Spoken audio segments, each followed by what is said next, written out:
இன்றைய நற்செய்தி வாசகம் யோவான் எழுதிய நற்செய்தி 1ஆம் அதிகாரம் இறைவசனம் 1-18 முடிய. தொடக்கத்தில் வாக்கு இருந்தது, அவ்வாக்கு கடவுளோடு இருந்தது, அவ்வாக்கு கடவுளாயும் இருந்தது. வாக்கு என்னும் அவரே தொடக்கத்தில் கடவுளோடு இருந்தார்.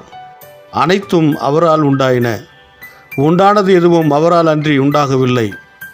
அவரிடம் வாழ்வு இருந்தது, அவ்வாழ்வு மனிதருக்கு ஒளியாயிருந்தது. அந்த ஒளி இருளில் ஒளிர்ந்தது, இருள் அதன் மேல் வெற்றி கொள்ளவில்லை. கடவுள் அனுப்பிய ஒருவர் இருந்தார், அவர் பெயர் யோவான். அவர் சான்று பகருமாறு வந்தார்.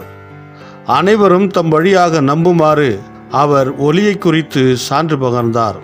அவர் அந்த ஒளி அல்ல, மாறாக ஒளியை குறித்து சான்று பகர வந்தவர். அனைத்து மனிதரையும் ஒளிர்விக்கும் உண்மையான ஒளி உலகிற்கு வந்து கொண்டிருந்தது.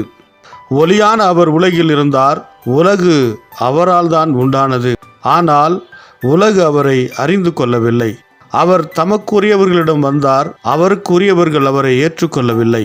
அவருடைய நம்பிக்கை கொண்டு அவரை ஏற்றுக்கொண்ட ஒவ்வொருவருக்கும் அவர் கடவுளின் பிள்ளைகள் ஆகும் உரிமை அளித்தார். அவர்கள் இரத்தத்தினாலோ உடல் இச்சையினாலோ ஆண்மகன் விருப்பத்தினாலோ பிறந்தவர்கள் அல்ல, மாறாக கடவுளால் பிறந்தவர்கள். வாக்கு மனிதனானார், நம்மிடையே குடிகொண்டார். அவரது மாட்சியை நாங்கள் கண்டோம். அருளும் உண்மையும் நிறைந்து விளங்கிய அவர் தந்தையின் ஒரே மகன் என்னும் நிலையில் இம்மாட்சியை பெற்றிருந்தார்.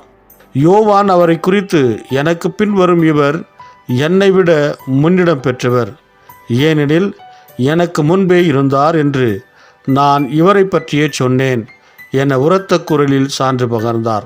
இவரது நிறைவிலிருந்து நாம் யாவரும் நிறைவாக அருள் பெற்றுள்ளோம். திருச்சட்டம் மோசே வழியாக கொடுக்கப்பட்டது, அருளும் உண்மையும் இயேசு கிறிஸ்து வழியாய் வெளிப்பட்டன.